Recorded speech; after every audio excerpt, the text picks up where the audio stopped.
So next, in place of this here as a core, instead of what happens if we replace microprocessor and microcontroller by DSP, that's a digital signal processor. It is a it is applicable only for selected signals, specifically for signals processing, and it will be faster than microprocessor and microcontroller. But thing is, it is costlier. Okay, it cannot process the simple signals, sorry, data like text, image. Okay, but it can process a signal like audio and some sound, some digital network signals, etc. Okay, so that's it has a separate units like separate program memory, separate data memory, and computational engine and IO unit. Also, we have seen differences between RISC and CISC. We have seen the differences between Harvard and von Neumann architecture also. Okay, as I mentioned, please keep all the differences stable as your notes. Okay, so in your examination, you need to write based upon the number of the marks for how much it is question has been asked. So for your reference, I explained big endian and little endian also. So after first type, that's microprocessor or a microcontroller, the core can be ASIC, that means application specific integrated circuit. It may be a program logic device. It may be a commercial off the shelf components. Okay, we have seen each of the part yesterday. So application specific integrated means it will do only the particular specific function for which it has been designed. It is smaller in physical dimension, and since the developer won't announce much of its technical detail, so as an outsider we will not get much of the information. So then comes programmable logic devices. Hope in your previous semester you studied PAL and PLA. Those are the basic concepts of program logic devices. So using the PLA or PAL concept, device to devices are interconnected through some protocol. They will have a communication with each other for processing a data. Okay, advantage is they are flexible for the developer but less flexible for the user. As a we cannot expect all the works to be done by the programmable logic device.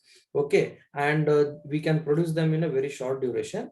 Since it is application is narrow, and also mass production is possible, definitely we can expect the product in less cost.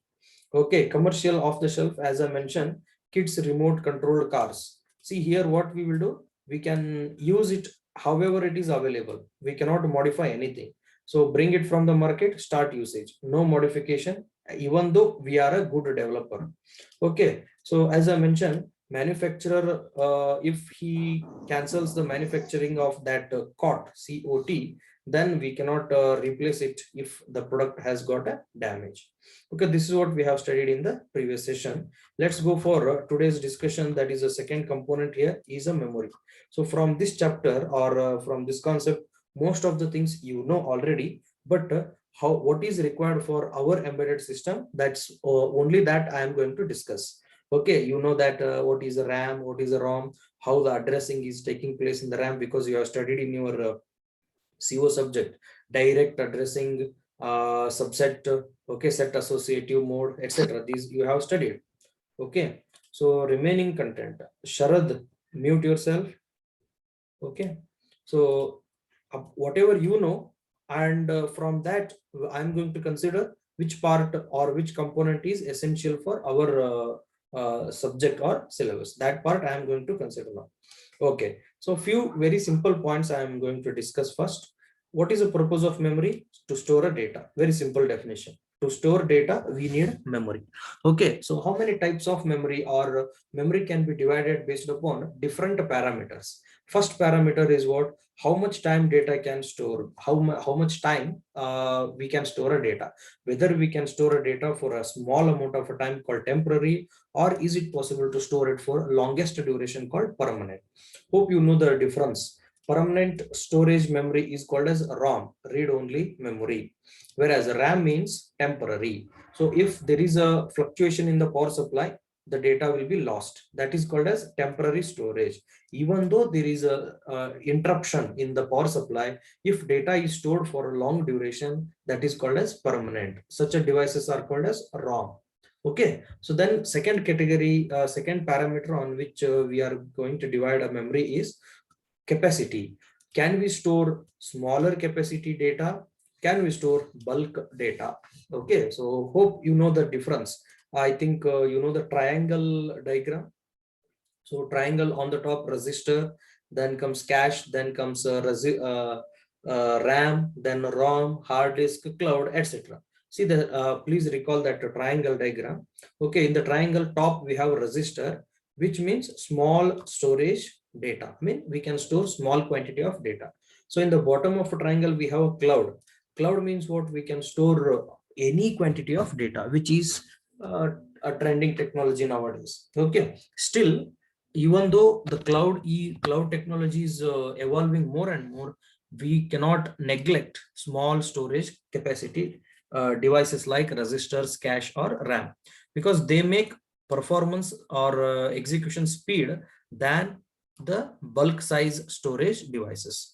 So getting a song from cloud will take little time extra than playing a music file by storing in the RAM. Okay, so that is what the parameter. So third parameter on what basis we are differentiating memory is on chip and off chip. Hope you know this, but just whichever is required, those points I will consider here. Please remember this. On chip means it is very. Let me write a definition. On chip means very nearer to the processor. Okay, whereas off chip means far from the processor. So now you can make out the difference. What is advantage of having a memory near to the processor, and disadvantage of having a memory far from the processor? If it is far from the processor, it is called as off the chip. Whereas if it is very nearer, you can say very nearer or on itself, on processor itself. Okay, these are the two options. Okay, so one thing is very simple way, on chip and off chip. One similar example I would like to give you is, you have a money in your pocket, that is on chip. You have money in the bank, okay, that is off chip. If we kept some currency or money in the bank, it is off chip. We cannot immediately use it. We have to go to bank, visit, and use. Nowadays we have an interface called PhonePe or Paytm. Through that also we can use, but conceptually, if I kept in a bank, I need to visit a bank and get a money from there and use it. Okay, but one advantage of off chip is definitely its capacity, or the I mean how much money I can store will be more. I can store 10,000 or 1 lakh rupees in my pocket, but I can store 10 lakh crores together rupees in the bank account. That's a difference. Okay, so coming for the two types of memory. Hope you all know the basic definition of ROM, read only memory. It is also called as program storage memory. Please remember it, program storage memory in the embedded terms. See, this is considered as center of the ROM. These all are the subcategories of the ROM. So first subcategory is PROM, second one is masked ROM, third one is EPROM, fourth one is EEPROM. Okay, if you know if you know PROM, you can easily say the definition of EPROM. Also, you can extend the definition for EEPROM. Okay, fine. So flash is like a pen drive. NVRAM is little different, new concept maybe. Okay, so let's say first, what is the definition of ROM? Hope you all know the definition of ROM, read only memory. It is going to store data for long duration. Okay, it is not a volatile. These all parameters are fixed. See here I have mentioned the definitions of a I mean this one ROM. Okay, so here I hope, okay, fine. First thing, non-volatile. Second thing, high capacity. Okay, so these are the two important parameters. And what about speed? Speed will be lesser than RAM. Okay, I repeat, speed will be lesser than RAM. Let's take one by one. Here, first concept I am taking is masked ROM. Remember this point I am taking first. This is the first concept, then PROM, then EPROM, then EEPROM. Okay, see now, masked ROM means it is a one-time programmable. Okay, first thing is it is a one-time programmable, and that programming is done by manufacturer when he is manufacturing. So that means what? If I bring one masked ROM to my home from the manufacturer, I cannot change anything. I have to use as it is. It is same as COT, custom commercial off the shelf component. Okay, so what is the advantage of masked ROM here is it is of a low cost. The data will be high, means per physical area. If we count the capacity of data, it will be very high. And what is the advantage is, since you are not able to change, so once you are perfect how to use it, don't even bother about the mistake. Simply will bring it from the market and insert in the circuit wherever it is required. So that means no extra study is required. Once you understand this product, how it product is working, so simply bring it and insert in the circuit. Okay, so it's a software, sorry, it's a content is stored in firmware content. Okay, so these are the few points. One more point which I'm explaining orally is what it is called as a mask. Okay, see, I hope you all know the PN junction, NPN junction in your previous subject. Okay, what happens here is there will be a silicon surface. Half of the surface is covered with something, and another half of the surface is exposed to UV light. That UV light will writes a program on the surface. After finishing that area, that cover is what, wherever half of the cover we have done, no, that is replaced and placed on the written area, and the remaining half area which is not yet written, their program will be stored. So hence it is called as a masked ROM. Okay, so hope it is clear now. So very few points I am explaining. One time programmable. So now what is the disadvantage of masked ROM? So we cannot modify the program. Why we cannot modify the program is manufacturer will do the programming when they are under the manufacturing stage. So if they come out from manufacturing section, it is understood they are ready to use. Okay, so that is what definition from masked ROM. Next, PROM. So what is ROM? You know, the ROM means read only memory. So P means programmable. So programmable means we do program, we can do program on it.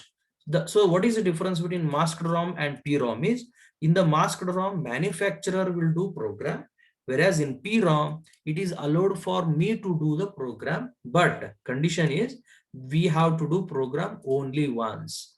We cannot erase and write again. See, I will bring one empty PROM.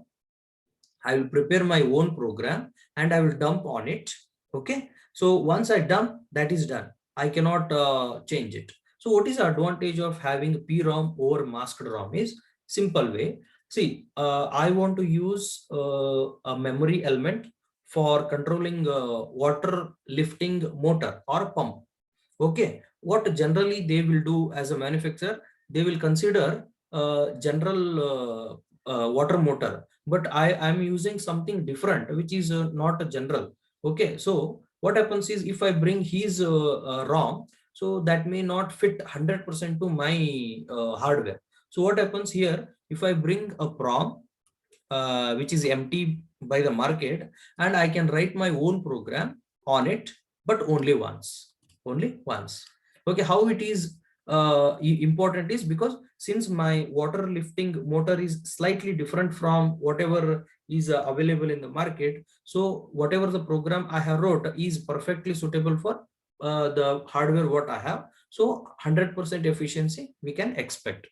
Okay, so now here what manufacturer will do is he will produce empty memory blocks. He has produced empty memory blocks. Those I brought into my home and I have only developed a program on it and dumped on it. So now user can write once. Okay, how to write? If it is made up of a 2 cross 2 switches, 2 cross 2, not a 2 cross 2, length cross width switches are called as fuses. If I want to write a program logic 1, I should burn the fuse. If I need to write a logic 0, I should not burn the fuse at that cross point.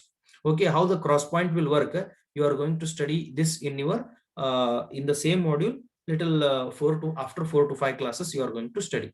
Please remember this by that time. Okay, so how the cross switches will work.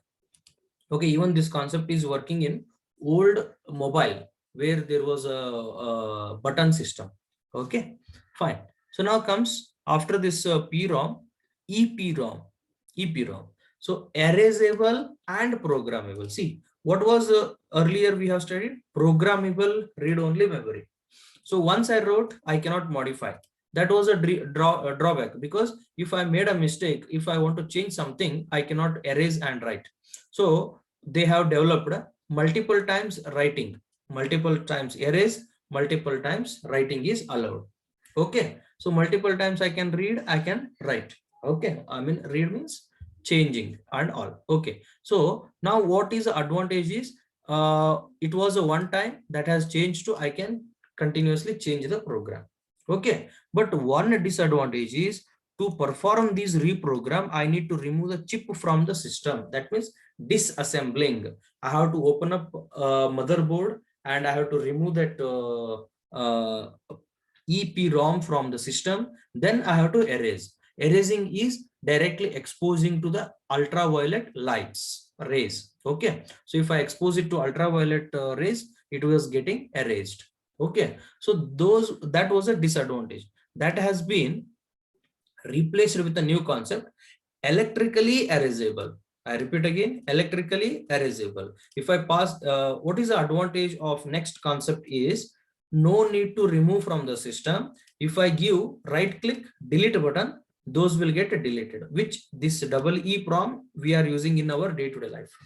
If I right click here and see, you can see this something like here. I have selected this. See, you can see this cut, or even you have a delete. If I click this, data will get deleted. So it is done by supplying some small electric signal. So electric signal will do erasing of the old data. We cannot, no need of removing that ROM from the system. So what advantage is, erase is very simple, and erase happens in terms of milliseconds. What happens if it was a detaching method? So I need to turn off computer.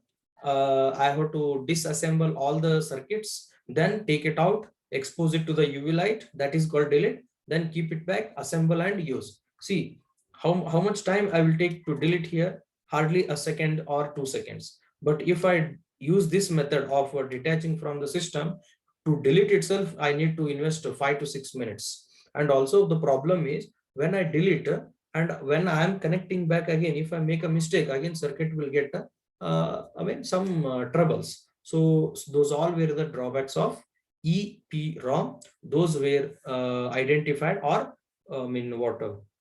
solved by double EPROM. Okay, but what is the disadvantage of a double EPROM is data is lesser. Here you can see masked ROM data high, but as we seen with the electrical PROM, the data capacity is lesser. Okay, so now see here, first masked ROM, then PROM, then EPROM, then double EPROM. Next we left with the flash and NVROM. These are the two concepts. So what do you mean by flash? I think you all easily come to know if I type this word. It's a pen drive. Even your memory card. So which we are using in our day-to-day life called a pen drive and memory card belongs to flash. Okay, so it is same as double EPROM only. You can see here it is same as double EPROM. Only thing is it is a combination. See, in our pen drive, if I connect a pen drive to my computer and I want to delete something, I will select that and give the command delete. So how it really deletes is electrical signal will go to that space and deletes it. So in the same way, pen drive also works. Okay, it's a combination of electrical signal and high data capacity. See, what was the drawback of EEPROM was data capacity was lesser, but in Flash, that along with the EEPROM concept, data capacity has been increased. Hence, the flashes are very popular in today's digital world to store a data. And one more thing is data is not stored continuously. It is stored sector wise. Sector wise. Hence, if we delete one sector or if we delete something, it will affect only that sector. Remaining data will be available. And one more thing is because of sector concept introduced in the memory, it was a concept of a recovering of a data. Unknowingly we format a pen drive, unknowingly we delete it, but if we use a recovery software, it is possible to get back the data. That is only possible when we store data in terms of sectors. Okay, hope it is clear now. It is in terms of sectors. So next comes very important, please concentrate, it's a NVRAM. Okay, you can ask a question now, why, even though we are studying ROM, why there is a subcategory called as RAM? Okay, so now you see ROM definition is long term holding the data, but the concept of RAM is even though it is called as RAM, because of some special element, it can hold a data for longest time. Hence, even though we call it as a RAM, it falls under the category of ROM. Okay, so now question, explanation. What do you mean by NVRAM? NVRAM means non-volatile RAM. I repeat, non-volatile RAM. Okay, so now it's a RAM with battery backup at cell level. That means what? Each cell will have its own battery. So that means can we expect a cost? Will it be high or small? High cost or a small cost or a lesser cost? Every cell will have its battery, and both memory and battery are packed together. So hence dimension becomes small. Okay, dimension will be small but more cost. Okay, because for every cell we need to attach a battery, and there is one parameter called the lifespan of this data what we have stored. We can store up to 10 years. So in a RAM, if we store a data for 10 years, definitely it is called as a ROM. Okay, because time span is more, hence it is called as ROM. Even though that is the case. And one more thing, if you remove this battery, it becomes totally RAM.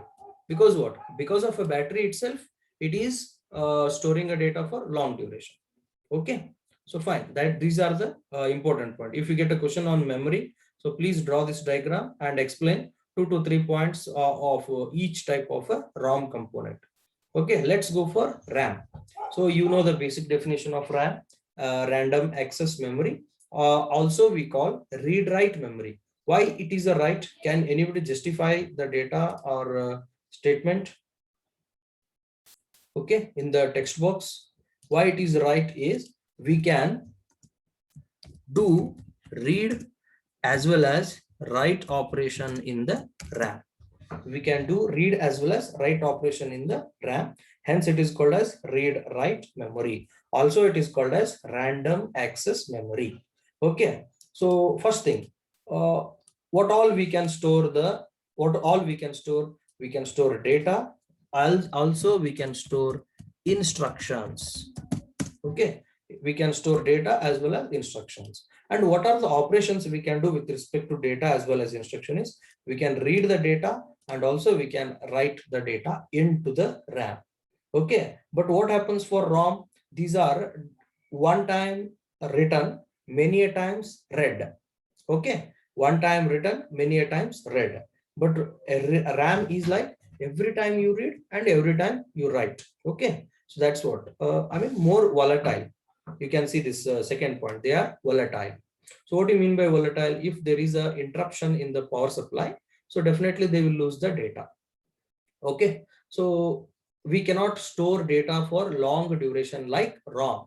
Okay, so that is a disadvantage of RAM. But compared to RAM, ROM are slower. Compared to RAM, ROM are slower. So next, allows direct access. I hope you know this concept in the CO, addressing set associative method, direct access. Okay, those all are the concepts of how the data is accessed from the memory. Okay, and where real cache sorry, where is the this RAM is placed is it is next to the res cache. So hope you remember this triangle here, triangle in which we will get on the top register, next one is cache, third one itself is a RAM, so that there is a actual connection of RAM. So next, what are the types of RAM components? Okay, so RAM has three components: SRAM, DRAM, and again NVRAM. You can see this same explanation whatever I have given for NVRAM. Okay, so this is what the concept. Now, what are the two types of subcategories of RAM? Are SRAM, that means static RAM, DRAM, that means dynamic RAM.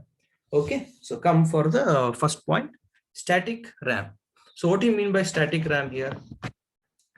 Please, important, you will get a difference, this table as a question in your examinations. Okay, static RAM means it stores data in terms of voltage.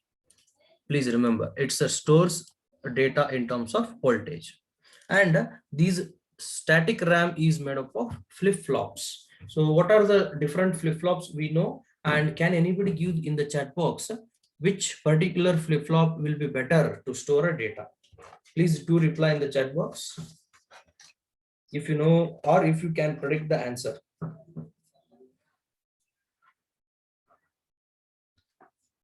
See, what is memory? Simple, how no, Sandeep is wrong. Okay, simple way. Okay, why I'm asking this question is important. See, what is memory? Memory means today what I store, tomorrow also I should get the same. Okay, today what I store, tomorrow, or else at this time at 2:30 what I store, after 5 minutes I want to get same data. So we have 4 flip-flops, SR, D, T, and JK. Which flip-flop will give you same output, something as output which is same as the input is D flip-flop. Hence it is made up of particularly, you can say, D flip-flops. Okay, what happens if we use some other flip-flop? Based upon the input value, they will give different answer. I hope you know S and R combination changing the Q and Q bar, J and K changing the Q and Q bar, T value changing Q and Q bar. But our D flip-flop, whatever D is same, we will get a output. Hence, what we can expect is these are made up of D flip-flops. Okay. So now coming for the second point, let me finish dynamic RAM, then I can take up the definitions, I mean differences. Okay, so now question is how the dynamic RAM is made up of. Please concentrate. It is made in terms of, sorry, it is stored in terms of charge. Now question, whether storing data in terms of voltage is good or storing in terms of charge is good or easier. Okay, see, storing data in terms of voltage is easier than storing data in terms of charge. Why? Because charge means what? Okay, if there is an annotation, I will try to use. Okay,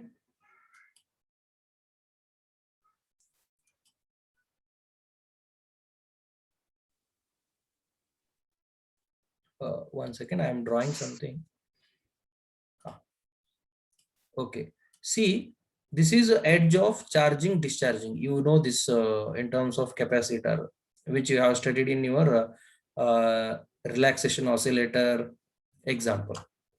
Okay, we cannot assure always we maintain a high voltage. So high voltage, this is a low voltage. Okay, so we cannot assure always we will maintain a high voltage. So since there is a capacitor here, so it always goes concept of charging and discharging. So if it is about to discharge, once it reaches a lower threshold point, immediately we have to supply extra voltage or current, so it reaches a highest Okay, that is a U, upper threshold point. It has to reach upper threshold point. So our intention is always to maintain upper threshold point. See, one concept, let me tell you is, there is a cell I want to store zero voltage or digital value 0. Okay, so 0 means what? LTP. So no problem here, because even though we don't charge, data will be lost. I mean, charging is lost, so it will be in the LTP. LTP means 0, but it is difficult to store high voltage. So why high voltage is storing is difficult is, always our cell should exhibit high. Okay, so to make exhibit high, the concept of or the working of a capacitor is charging continuously discharging. So if I want to store 1, and if I allow capacitor to discharge, after some time this 1 changes to 0, which I don't want. I want always 1, because I have stored 1. I want to get it 1 even after my any amount of a time. Okay, so suddenly voltage charge drop will occur. So again, it is our responsibility to keep it high forcefully. So that is done by refreshing circuit. That is done by refreshing circuit. So we need to maintain a separate circuit which will continuously keep refreshing it. So hope you all know the work of refresh. So refreshing means keep it in the same position. Hence, okay, so maintaining data in the charge is difficult. But one advantage of that is, whenever we want a data revert back, either 1 or 0, we can fetch it very easily. Hence, these are, okay, sorry, I have to clear this annotation. Okay, so fine. Now I will not take up a time for that. I have less time. So please understand this. So DRAM continuously refreshing is required. Whereas in a static RAM, since those are stored in terms of voltage, okay, so those are stored in terms of voltage. If you maintain that voltage, it is sufficient. And also I told static RAM are made up of a D flip-flop. Since D flip-flop is like open wire, no logic, we can expect it as a fastest. Okay, coming for a dynamic RAM, they are going to store the data in terms of charge. It is difficult to maintain a charge always, because concept of discharging is there. So if it discharges, we need to maintain a refreshing circuit which maintains continuously the high voltage. Otherwise, even though we stored 1, because of discharging, we will read it as 0, which is a wrong data fetch. Okay, so coming for this here,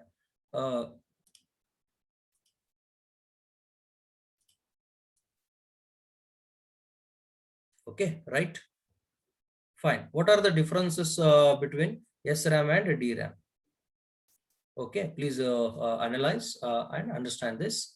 Okay, so differences between SRAM and DRAM. SRAM are made up of 6 CMOS transistors. Here you can see the 6 CMOS transistors. Okay, Q1 to Q2, Q3, 4, 5, and 6. Okay, so whereas DRAM is made up of MOSFET. You can see only one MOSFET here. Okay, MOSFET and one capacitor, we could say. Okay, so then no need of refreshing, because data is stored in terms of voltage. Okay, so but the same is not in the case of DRAM. Frequently we have to do refreshing, because data is stored in terms of charge. Okay, so coming for the next, Sandeep, you have studied this MOSFET in your 3rd semester, and you are asking a question. Metal oxide semiconductor field effective transistor, that is a full form of MOSFET. Okay, Preetham, after some time charge should be refreshed. Okay, what is your question, Preetham? Question or answer? Okay, right, your answer, right, no problem. Okay, third difference is SRAM has low data storage capacity, DRAM has high data storage capacity. Now you can see, even though continuous refreshment is there, okay, so we have a we can store more data there. Okay, so because of that reason we can prefer, but we need to take care, separate refresh circuit should be there. Okay, and SRAM are costlier because of hardware. See, you can see six this transistor, CMOS, six CMOS hardware wise costlier. So DRAM is costlier because less costlier. But if you consider this extra circuit which will continuously maintain that charging in the high voltage, so that is by hardware SRAM is costlier, but by technology DRAM is costlier because we need to invest more in refreshing circuit. Okay, so SRAM is speed of in the execution, DRAM is slower in the execution. Why slower is it has a high data storage. Why it will be fast is because it has a low data. If it is a low data, definitely we can expect speed operations. Okay, next comes the same point what I have explained is NVRAM. Okay, so this is what NVRAM, same explanation I have copied here also. Okay, so that finishes our second sub concept, that's a memory. So what I am not covering here is whatever the basic points you have studied from your previous concepts like C programming or in your CO you have studied. Okay, so let's start now the third concept. So I left with 1.5 minutes. At least I will try to finish the definitions of sensor and actuator, and I will let you to give your attendance. Okay, so here, what do you mean by sensor and actuator? You all knowing this definition of sensor and actuator. Okay, sorry, one more concept I forgot. Memory, how to select a memory. Okay, how the memory will interface with the processor. Okay, memory connection with the processor is either parallel or serial. So parallel means what? At a time, n data lines will transfer data. Okay, whereas in a serial means only one channel, give your attendance. Okay, only one channel, one port will send a data. So hence, I hope you remember this concept, PIPO resistor and SISO resistor. Okay, so if you take PIPO, it is fastest. SISO will be slower because only one exit, only one entry. PIPO means only one door, n doors. Hence, in 1 second, all data is transferred. Here, n seconds to send the data and receive a data. Okay, so there is a subheading called memory shadowing. Accessing ROM will be slower than accessing a RAM because RAM will be nearer to the processor than ROM. Okay, so that's